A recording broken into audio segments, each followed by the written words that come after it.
Para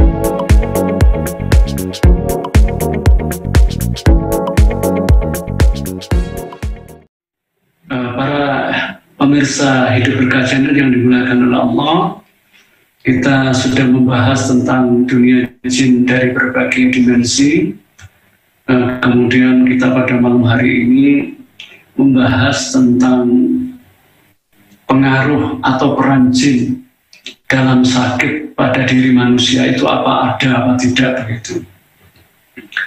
Karena di masyarakat itu sering kita jumpai bahwa orang tertentu mengaku bahwa dia sakit dan sebagainya, dibawa ke dokter, dikasih herbal dan sebagainya, tidak kunjung sembuh dan lain sebagainya. Bahkan terkesan tidak ada perubahan. Oleh karena itu pada malam hari ini kita akan mengambil tema peran jin dalam sakit manusia. Sebagaimana firman Allah Subhanahu wa Ta'ala, Allah berfirman, "Udkhulu fis-silmi kaffah." Masuklah kalian secara dalam Islam itu kafah, dalam keadaan totalitas. Dalam urusan apapun kita berusaha untuk menyandarkan hal-hal tersebut sesuai dengan ajaran Allah, yaitu dengan syariat Islam, dengan aturan Islam, dengan ala Rasulullah SAW, termasuk di dalam pengobatan ini. Jadi kemudian wala tattabi'u khutuwatis syaitan, janganlah kalian mengikuti langkah-langkah setan. Innahu lakum aduwwum mubin, karena setan itu adalah musuh yang nyata. Ya, jadi setan itu sekali lagi untuk mengingatkan, setan itu akan membuat kehidupan kita rusak baik dunia apapun di akhirat kelak. Jadi bukan hanya urusan akhirat yang dihancurkan, tapi urusan dunia, termasuk setan itu juga ikut andil dalam urusan sakit. Makanya Rasulullah tidak berlebihan kalau beliau itu Rasulullah mengatakan as-syaitanu yajri minal bani Adam majrad dam. Yang artinya bahwa setan itu mengganggu manusia, itu mengikuti aliran darah. Sampai segitunya setan itu mengganggu manusia. Para pemirsa Hidup Berkah Channel yang dimuliakan oleh Allah Subhanahu wa Ta'ala. Nah, kemudian bagaimana cara setan itu masuk ke dalam diri manusia? Ya, sekali lagi, yaitu caranya dengan mengikuti aliran darah. Oleh karena itu, setan itu tahu persis tentang kita, ya, baik urusan untuk menggoda kita, menjatuhkan kita, itu sudah lihai sekali. Apalagi iblis alaihi laknatullah yang memerintah anak buahnya, pasukannya untuk menggoda kita, yang mengarahkan kita kepada jurang-jurang kehidupan yang sengsara, yang akan membawa manusia ke dalam neraka, itu juga mahir. Termasuk di dalamnya adalah urusan sakit. Nah, bagaimana setan itu nimbrung, setan itu masuk dalam tubuh manusia kaitannya dengan urusan sakit. Nah, setan itu akan mengganggu manusia menurut fisiknya yang cenderung lemah. Pada waktu seseorang itu terkena penyakit tertentu, dia juga nimbrung di situ. Ya, nimbrung. Melalui apa? Melalui aliran darah. Makanya suatu saat Nabi Ayub alaihissalam yang Allah uji dengan sakit, yang pertama hartanya hilang, anak-anaknya meninggal, kemudian sampai sakit kurang lebih dalam tafsir itu ada yang mengatakan 6 tahun, 8 tahun, bahkan jumhur ulama itu berpendapat lebih daripada itu, yaitu 18 tahun. Apa kata Nabi Ayub alaihissalam dalam surat Shad ayat 40? Wadhkur adda ayyuba idna da rabbahu Rabbi inni masyanas syaitan binusbin wa azabin. Dan ingatlah ketika Nabi Ayub digoda, diganggu oleh setan. Dengan apa? Binusbin wa azabin. Dengan sakit, ya, dengan sakit, dengan malapetaka. Ya, ada sebagian ahli tafsir yang mengatakan binusbin wa azabin itu sakit yang bernuansa fisik, sakit yang bernuansa psikis. Apa artinya? Ini adalah dalil bahwa setan itu juga ikut campur di urusan sakit kita. Itu. Jadi setan itu juga kadang-kadang ikut di sakit kita, sakit seseorang. Nah, bagaimana cara mendeteksinya? Nah, bagaimana setan itu masuk dalam tubuh manusia, yaitu mengikuti aliran darah. Terus kemudian setan itu mulai menggoda. Menggoda apa? Menggoda manusia yang akan ditujukan pada sakit-sakit yang diderita. Jadi nimbrung. Dengan apa? Yang pertama akan dipicu dan dipacu dengan gaya-gaya makan yang berlebih. Ya, makan-makan yang tidak sehat. Junk food, makan sampah, terus banyak pewarna, terus untuk perasa, dan makan-makan yang cenderung bertentangan dengan sakit yang diderita. Itu di situ ada campur tangannya. Makanya kata Allah Subhanahu wa Ta'ala itu mewanti-wanti kita, ya ayyuhannas kulu ma fil ardi halalan thayyiban. Wahai manusia, makanlah apa yang ada di bumi, ya, apa? Halalan thayyiban, yaitu yang halal dan thayyib. Nah, halal dan thayyib itu dalam tafsir bahwa yang disebut thayyib itu adalah makanan yang baik untuk tubuh, makanan yang baik untuk akal, untuk pikiran. Ya, kemudian dalam pendapatnya Imam At-Tabari bahwa yang dikatakan halalan thayyiban adalah suci, tidak najis dan tidak haram. Jadi pengaruh makanan ini sangat-sangat besar. Ya, jadi pada waktu orang itu sakit, misalkan kita kena kolesterol tinggi, nanti setannya mesti bermainnya itu dimunculkan untuk senang mengonsumsi sesuatu yang justru bertentangan dengan sakitnya.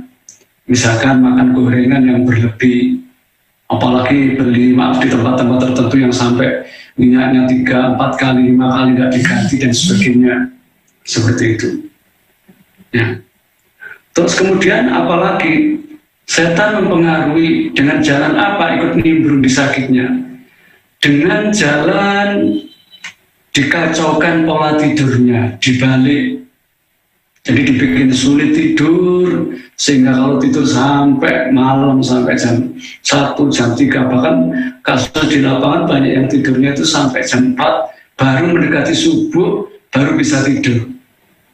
Kenapa? Pada waktu istirahatnya kurang, nanti sakit yang diderita pasti akan tambah parah. Jadi seperti itu. Terus apalagi, setan juga bermain, ya, ngambil peran apa? Pada waktu orang-orang itu sakit akan diganggu psikologinya. Dengan apa? Yaitu dengan ghadab, marah, jengkel, dendam, dan lain sebagainya. Padahal marah itu adalah sangat-sangat destruktif sekali, sangat-sangat merusak. Ya, sangat-sangat merusak. Hampir banyak penyakit, apa itu diabetes, apakah itu jantung, apakah itu emah dan sebagainya, itu rata-rata dipicu dan dipacu dengan psikologi yang tidak nyaman, jengkel, marah dan sebagainya. Nah, ini dipacu. Makanya di lapangan kita sering kalau ada orang-orang tertentu itu makanya mulai tidak teratur, kemudian dia dipicu lagi dengan apa? Pikiran stres dan sebagainya. Mikir berat-berat, jengkel, marah. Apa yang terjadi? asam lambungnya semakin naik. Pada waktu asam lambungnya meninggi, maka mengganggu di metabolisme tubuh yang lain. Itu. Makanya tidak berlebihan kalau Rasulullah SAW suatu saat dalam sebuah riwayat an Abi Hurairah, diriwayatkan dari Abu Hurairah bahwa ada seorang laki-laki datang kepada Rasulullah. Allah berkata kepada Nabi, "Ausini ya Rasulullah, tolong aku dinasihati Nabi. Tolong aku dikasih saran apa yang bagus Nabi untuk aku." Apa kata Rasulullah? La taqdzab, jangan marah, jangan ngamuan, jangan emosian. Ya. Maroddada miraron, diulang-ulang. La taqdzab, jangan marah. Marah, dendam, jengkel dan sebagainya itu adalah membuat seseorang yang sakit akan semakin parah. Bisa tensinya semakin tinggi, apalagi ada nuansa darah tinggi, apalagi diabetes dan sebagainya. Pada waktu secara psikologi orang itu tenang, nyaman, mudah memaafkan, memaklumi, ridho dengan sakitnya. Ridho bukan berarti nggak kepin sembuh, tetapi kepin sembuh. Tetapi pada waktu sakit di hatinya juga berdoa, ya Allah kalau saya sakit seperti ini ya Allah. Ya, kalau ada musibah seperti ini ya Allah. Apa? Inna lillahi wa inna ilaihi raji'un, semua dari Allah. Allahumma ajirni fi musibati. Ya Allah, ampuni dosaku, ampuni kesalahanku ya Allah atas musibah ini ya Allah. Wa akhlif li khairan minha, dan gantilah sakit ini dengan yang lebih baik. Jadi secara psikologi ikhlas, ridho, ya bukan ridho bukan berarti gak kepingin sembuh, tapi kepingin sembuh, tetapi dia juga munculkan mindset, ya Allah kalau saya ada sakit seperti ini, ampuni dosa saya ya Allah, angkat derajat saya ya Allah, muliakan saya. Nah pada waktu orang kena penyakit seperti secara psikologi, insya Allah sakitnya akan semakin cepat sembuh dibanding pada waktu sakit cuma ngomel melulu, jengkel melulu, ya ngerusuloh terus, sambat terus, mengeluh terus, apalagi mengeluhnya bukan kepada Allah, ya sebagaimana Nabi Ali alaihissalam mengeluhnya kepada Allah. Ini tidak mengeluhnya kepada anak, istri atau siapa yang di dekatnya. Nah semakin dipicu dengan jengkel, marah dan sebagainya, maka sakit itu akan semakin parah. Nah seperti itu, di lapangan seperti itu. Tapi kalau kondisi psikologinya enak, itu cepat sembuh. Makanya dalam kaidahnya, kaidah Ar-Ruqyah yang ditulis oleh Abdullah Sadkhan, itu dalam kaidah Ruqyah itu orang pada waktu mengobati atau ketemu dengan pasien, klien, orang-orang yang sakit itu, gimana Bapak Ibu sakitnya? Sakit Ustaz, insya Allah sembuh, insya Allah sembuh, dengan pertolongan Allah sembuh. Nah misalkan kaitannya sakitnya dada, perut dan sebagainya juga gitu, Ibu gak usah banyak mikir, kalau jengkel sama si A, si B, dimaafkan dan sebagainya.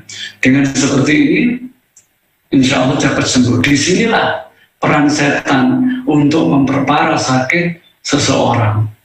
Walaupun dikasih obat macam-macam, kalau dari secara psikologinya sendiri, perasaannya sendiri, sudah jengkel, marah, pegel dan sebagainya, jangan berharap sakitnya sembuh. Kalau untuk sembuh, untuk sementara, nanti tak lama lagi biasanya kambuh lagi. Kenapa?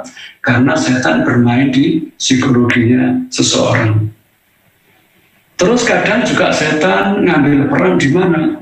Pada waktu orang sakit, itu setan mengganggu di medisnya. Pada waktu di terapi secara medis tidak terbaca pada waktu dicek di lab dan sebagainya.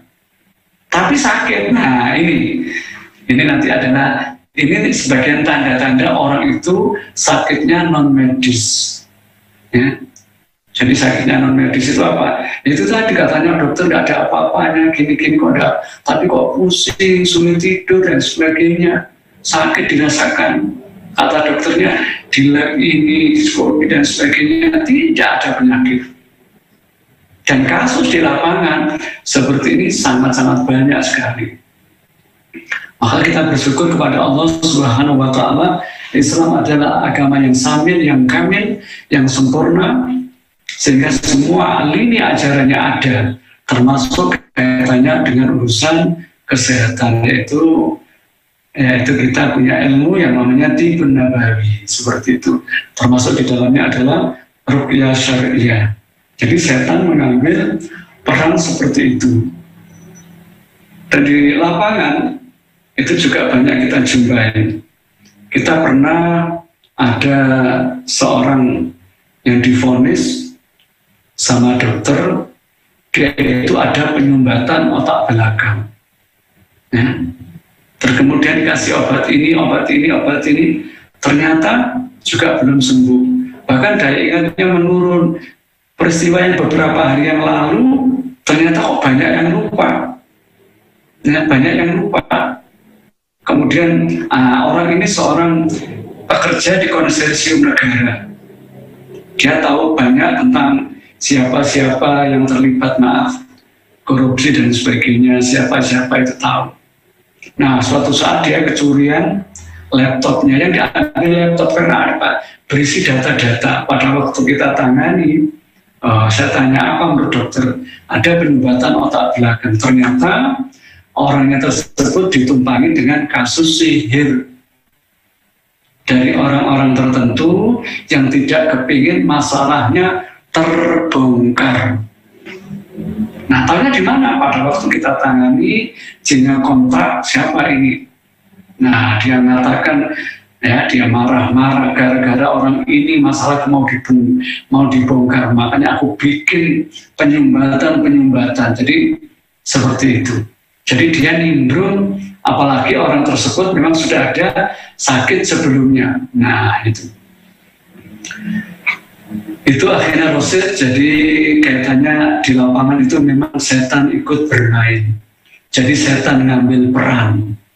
Ya, makanya kaitan dengan doa, kaitannya dengan kesabaran, keikhlasan, ridho dalam musibah itu sangat-sangat penting. Pada waktu orang kena sakit itu lebih sabar, lebih memahami, lebih merasakan bahwa sakit ini bagian dari ujian dari Allah, akan diangkat dosanya, akan diangkat derajatnya, dia bisa menerima sehingga sakitnya itu cenderung lebih cepat sembuh. Apalagi nanti kalau di ruqyah seperti itu.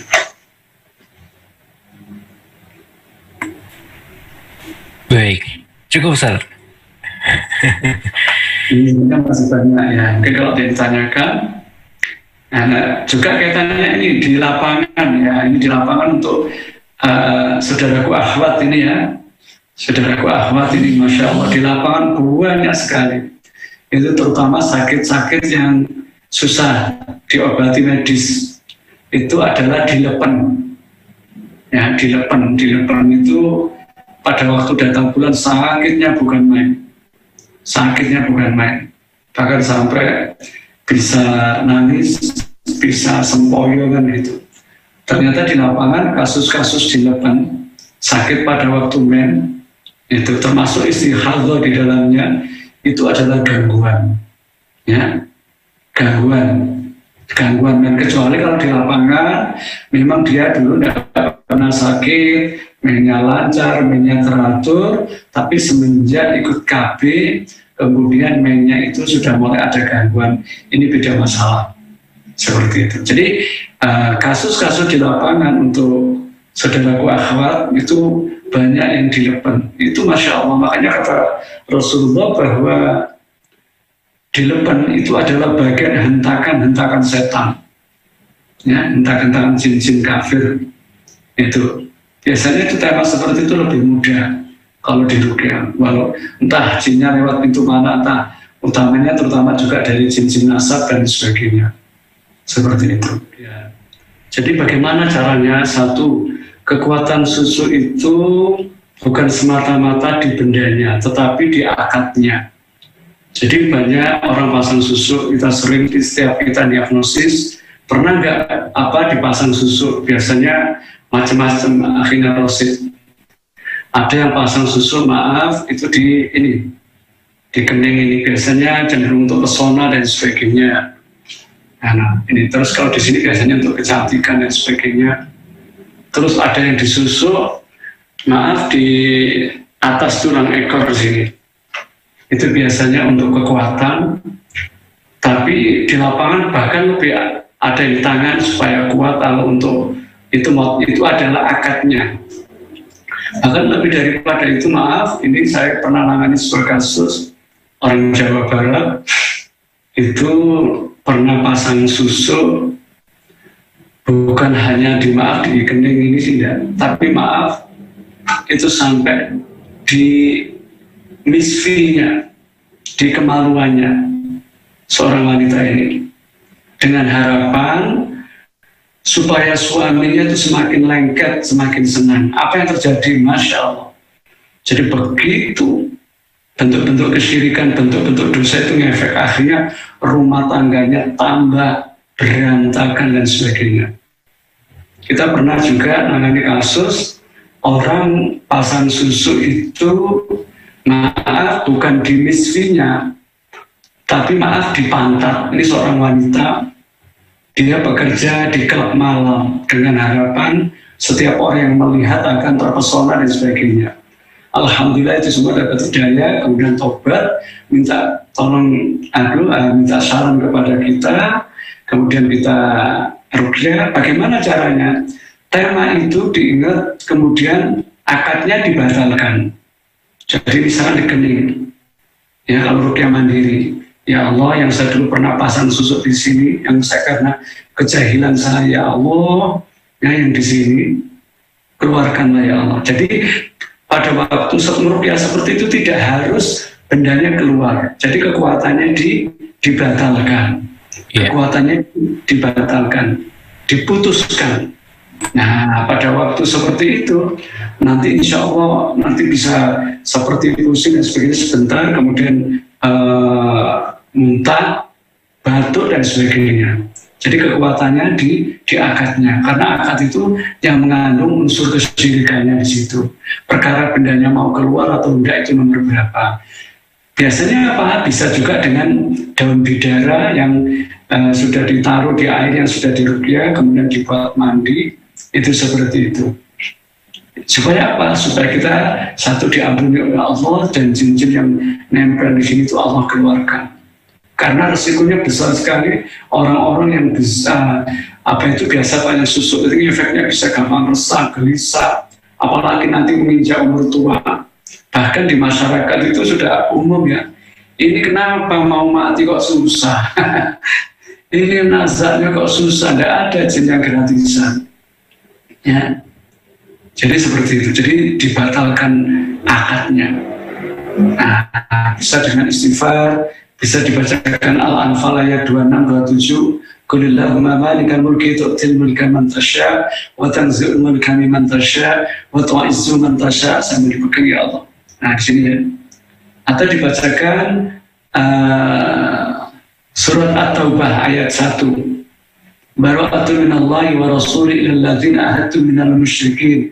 Bara'atu minallahi wa rasuli ilal ladzina ahadtu minal musyrikin. Allah dan Rasulnya berlepas diri dari orang-orang yang mengadakan perjanjian, persekutuan dengan orang-orang musyrik. Itu atau dibacakan surat Al-Fat ayat 1. Inna fatahna fatha mubina liyaghfir laka Allahu ma taqaddama min dzambika. Itu. Jadi kekuatannya di akadnya.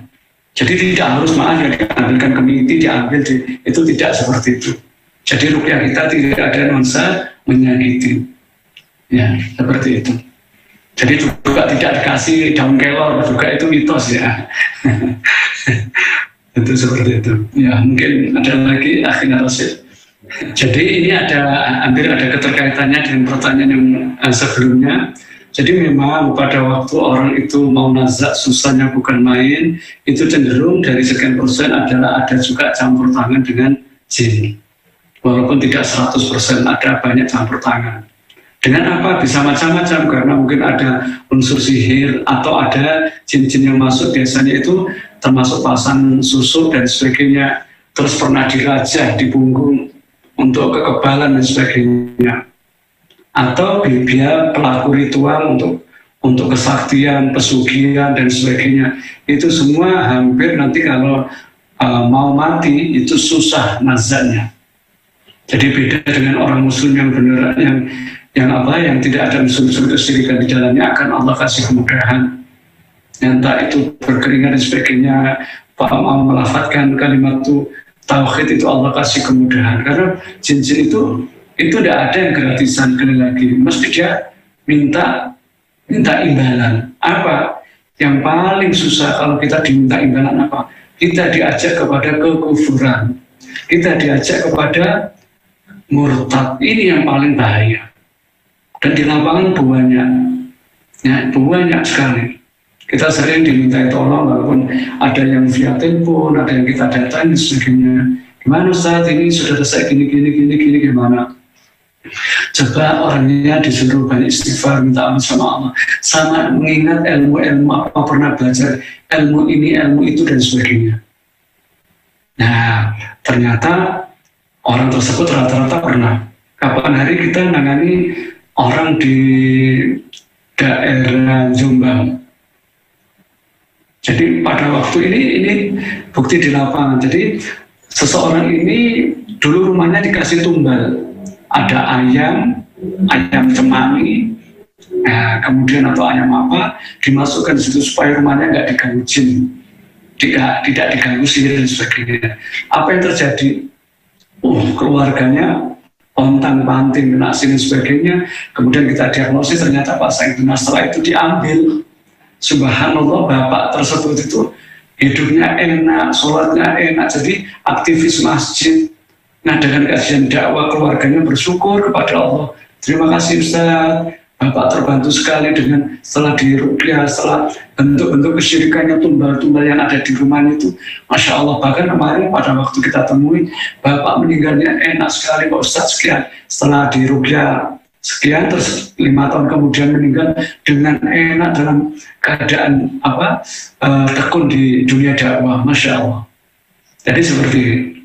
Oleh karena itu, kalau kita pernah melakukan ritual-ritual dan sebagainya, susuk dan sebagainya, ilmu-ilmu kanuragan dan sebagainya, hendaklah kita lepas, kita batalkan, bertobat kepada Allah Subhanahu wa Ta'ala.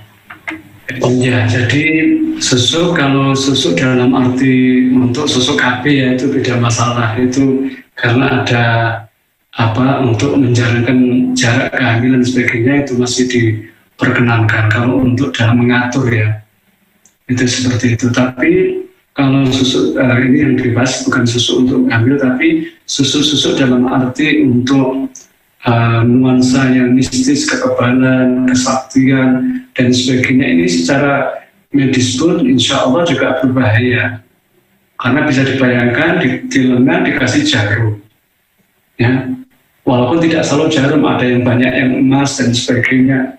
Bahkan bukan emas, tapi seperti jarum biasa yang kecil sekali seperti itu.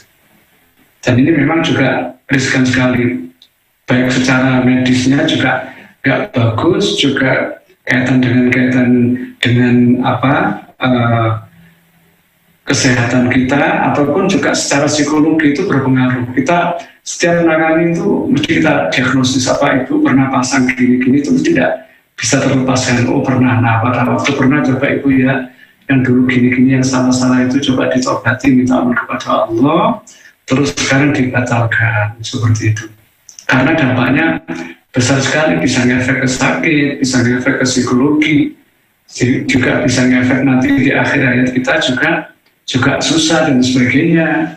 Itu seperti ini, kasus di lapangan banyak sekali. Kita pernah ada orang tertentu, kita pas diundang di rumah sakit. Jadi di rumah sakit kita diundang sama keluarganya. Ustaz, ini saudara saya ini di rumah sakit sudah setengah bulan koma, tidak titik-titik. Masya Allah, koma tidak titik-titik. Nah, Masya Allah, saya datangi ternyata dia sudah tidak bisa ngomong, tidak bisa nganu, matanya cuma lihat sedikit-sedikit, sehingga saya diagnosinya lebih susah. Ini dengan apa ini? Saya tanya keluarganya, bapak, ibu, apa masnya, saudaranya ini dulu riwayat hidupnya pernah pasang susu, dan sebagainya, punya ilmu-ilmu tertentu. Dia tidak tahu. Nah, tapi kita sudah, karena di rumah sakit yang berlabel Islam, kita di Malang enak, sehingga kita minta tolong kepada itu perawatnya, tolong Mas, nanti kalau masnya memandikan atau nyekoi itu ya, tolong ini daun bidara yang ini ya pakaikan untuk nyekoi. Nah, kemudian kita setelah itu pulang, kita menjelang maghrib kita mau datang lagi ke situ, mau menanyakan bagaimana Bapak yang koma tadi. Bapak kemana ini? Pak dokter ini siapa? Bapak yang di sini. Oh, Ustadz sudah dipindah. Nah, maksud saya, alhamdulillah dipindah. Ternyata beliaunya sudah meninggal, Masya Allah. Jadi yang selama ini kurang lebih setengah bulan koma, ada titik-titik. Dengan pertolongan Allah, dengan wasilah di ruqyah, dikasih daun bidara, sekian persen Allah mudahkan. Dan kasus seperti itu di lapangan sering. Oleh karena itu, kita di dalam kajian ini tidak ada yang ditutup-tutupi. Seperti itu. Oh ya, jadi penyakit-penyakit masyarakat itu apakah ada campur tangan jin? Ya jelas, jadi tidak ada dosa, kecuali di baliknya juga ada nimbrungnya setan melalui godaan dan sebagainya. Nah, godaan itu bisa macam-macam, dibikin jauh dengan para ulama, dengan para kiai, dengan para habaib, dengan para ustadz. Itu kerjanya seperti itu, sehingga dia terjangkiti kena penyakit yang namanya penyakit masyarakat, termasuk seks bebas dan sebagainya. Kasus LGBT itu semua adalah juga gangguan setan 100%, gangguan setan ya. Walaupun tetap kita harus jujur juga, Allah itu kan adil ya, kan hidup itu sebenarnya memilih kan. Kata Allah Subhanahu wa ta'ala, wa hadainahu najdain, Allah ngasih dua jalan, yaitu ke kanan atau ke kiri. Kalau ke kanan ini kamu gini dapat kebaikan gini, tapi kalau ke kiri, nah Allah kasih. Jadi Allah itu ada dengan apa? Allah nggak langsung dilepaskan saja. Allah kasih piranti, akal. Bukan hanya akal, Allah turunkan nabi, para rasul. Kalau bahasa kita ada ulama, ada kiai, ada ustadz, ada guru. Nah, orang itu dengan akalnya bisa nggak dia milih? Nah, dengan akalnya. Jadi Allah itu tidak menzalimi hambanya. Jadi hamba itulah yang dalam Al-Quran itu menzalimi dirinya sendiri. Zalimun li nafsi. Dia yang menzalimi dirinya. Nah, pada waktu dia itu memilih ke sana, insya Allah menjahada fina lanahdiyannahum subulana. Barang siapa yang sungguh-sungguh ke jalanku, akan aku beri petunjuk ya. Tapi karena menjauh, nah itulah, ini pengaruhnya lingkungan, ini pengaruhnya pendidikan, begitu pentingnya. Maka kalau kita para umarohnya agama itu diterapkan dalam arti yang sesungguhnya. Jadi tema-tema penyakit-penyakit masyarakat ini banyak terkikis, tapi kalau tidak menggunakan sistem-sistem syariah ya memang susah sekali dan berat sekali. Bagi siapa? Bagi orang tua, bagi para pendidik. Jadi nanti di akhirat tidak bisa setannya yang disalahkan, dan ada dalam ayat Al-Quran itu. Pada waktu di akhirat, di hari kiamat, setan geger sama orang itu geger sama setan. Ya. Orang itu nih, kamu gara-gara kamu goda saya masuk neraka loh. Saya kan cuma goda. Nah, kenapa kamu mau? Ya. Jadi Allah itu tidak menzalimi hambanya. Makanya dalam surat Toha itu, "Waman a'rada an dzikri fa inna lahu ma'isyatan dzanka." Barang siapa berpaling dari zikir kepadaku, atau ada yang tafsir lain yang mengatakan zikir itu adalah berpaling dengan Al-Quran. Fa inna lahu ma'isyatan dzanka, aku bikin hidupnya itu serba sesat. kaya tapi sedih, kaya tapi tidak bisa bahagia, nggak tenang, gelisah. Kenapa? Berpaling dengan Allah. Man a'rada an dzikri fa inna lahu ma'isyatan dzunka. Nah, ini yang lebih gak nyaman lagi. Wa nahsyuruhu yaumil qiyamati a'ma. Dan nanti akan aku bangkitkan di akhirat, di alam barzah, di akhirat dalam keadaan buta. Nah, orang ini protes kepada Allah. Robbi lima hasyartani a'ma, Tuhan. Ya Rob, kenapa aku dibangkitkan di akhirat yang belum saya tahu, berarti dalam keadaan buta? Apa kata Allah? Ya, wa nasyuru yaumil qiyamati a'ma. Apa kata Allah? Kadzalika atatka ayatuna fanasitaha. Habis kamu dulu di dunia ada ustadz, ada kiai, ada ulama, ya, yang ngajak kamu ke jalan Allah, kamu pura-pura lupa, pura-pura tidak tahu, kamu mengingkari, kamu diajak untuk menerapkan syariat Islam, tapi tidak mau. Ya, apa kata Allah? Allah berlepas diri. Wa kadzalika al-yauma tunsa. Sekarang aku ya lupa sama kamu, tidak peduli sama kamu. Masya Allah. Jadi seperti ini. Jadi itu semua, ya. Jadi Allah tidak pernah zalim kepada hambanya. Nah, jadi penyakit-penyakit masyarakat itu sekian persen adalah karena juga pengaruh jin, kafir atau setan, seperti itu. Jadi memang kita tidak bisa memaknai orang yang kena, kalau orang yang kena jin itu cuma yang kesurupan terlalu kecil. Bahkan di lapangan maaf, kita sering menemui, Ustaz, saya tidak kesurupan, tidak gini. Apa saya tidak kena gangguan setan, tidak kena gangguan jin? Belum tentu. Pada waktu Anda ada seseorang yang mengatakan dirinya Muslim, tetapi dia tidak mau sholat, tidak mau tunduk kepada Allah, ya, termasuk dalam arti syariat secara umum, secara keseluruhan, kok mengingkari bahkan menentang, itu 100% ada jinnya. 100%. Jadi tidak perlu kesurupan. Bahkan orang itu kalau dia tidak mau sholat, ingkari syariat, justru itu jinnya semakin kuat dibanding orang yang sakit tapi masih bisa zikir, sakit masih bisa sholat, sakit masih bisa sedekah, sakit masih bisa ke masjid. Ini lebih mulia daripada orang yang sehat lahir dan batin tetapi tidak mau tunduk kepada Allah, tidak mau tunduk kepada syariatnya Allah. Dia itu full, betul-betul sampai dia dibikin jauh dengan Allah. Jadi itu sebenarnya hakikatnya seperti itu.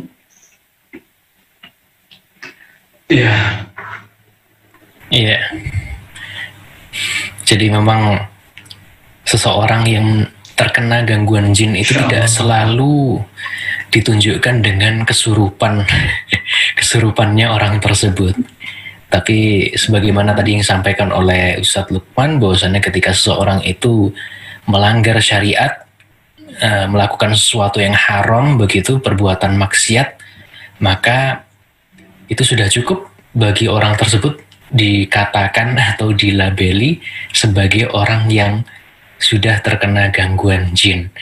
Nah, ini yang perlu kita garis bawahi pemirsa ya, bahwasannya kita perlu hati-hati, waspada ketika kita mulai tergoda untuk melakukan perbuatan maksiat. Kita perlu hati-hati, kita harus perbanyak zikir pada Allah SWT. Semoga kita dapat senantiasa terhindar dari perbuatan maksiat.